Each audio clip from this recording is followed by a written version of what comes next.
हेमंत सोरेन की गिरफ्तारी के बाद चंपई सोरेन ने झारखंड के मुख्यमंत्री पद की शपथ ली है, क्या उनको बधाई और शुभकामना है। और उनको ये मालूम होना चाहिए कि जिस दल के नेता या जिस गठबंधन के वो नेता चुने गए हैं, उस गठबंधन ने 2019 में आम चुनाव में पूर्ण बहुमत की सरकार लाई थी। और जो अभी जेएमएम के कार्यकारी अध्यक्ष है हेमंत सोरेन जी, उनके नेतृत्व में सरकार बनी थी। लेकिन 4 साल के अंदर ही, क्योंकि 5 साल के लिए चुना गया था सरकार, 4 साल के अंदर ही उनको इस्तीफा देना पड़ा। और इस्तीफा भ्रष्टाचार के संगीन आरोपों के कारण देना पड़ा।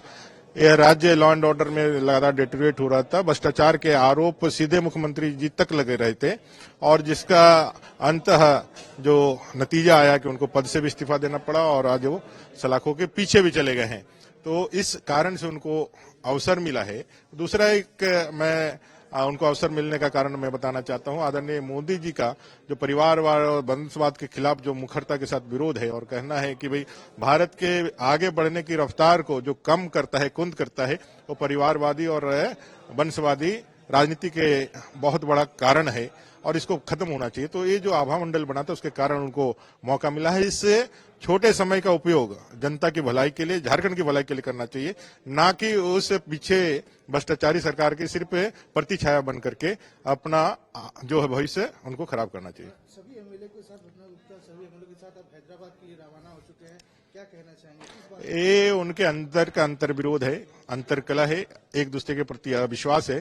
क्योंकि ये सारे लोग जो लूट की जो सरकार रही थी, भ्रष्टाचार की जो सरकार रही थी, उसमें बड़े स्टेक होल्डर्स बनने का उनका एक अंदर कैट फाइट है कि भाई हम मंत्री बने, हम बड़े कोई हमको पावरफुल जगह मिले। इस तरह का जो बार्गेनिंग और इस तरह का जो कला है अंतर कला, और कहीं ना कहीं नेतृत्व को लेकर के भी बहुत सारा विषय है। तो ये सारे विषयों को लेकर के उनके अपने अंतर विरोध और अपने अविश्वास के कारण कोई किसी को विश्वास नहीं करता है।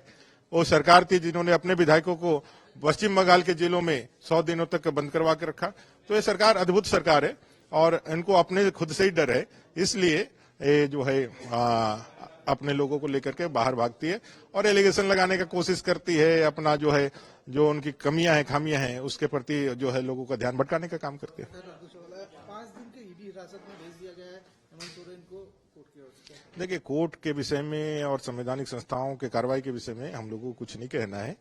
वो कार्रवाइयां वो अपने क्षेत्राधिकार, अपने अधिकार के तहत करती है, वो करेंगी। सुप्रीम कोर्ट ने भी इनकार कर दिया, कहा कि हाईकोर्ट में जाइए सुनवाई से। मैं कह रहा हूं, कोर्ट के जो भी डिसीजन होते हैं, जो भी कार्रवाइयां होती हैं, उनका अपना संवैधानिक अधिकार है, उनके तहत होता है।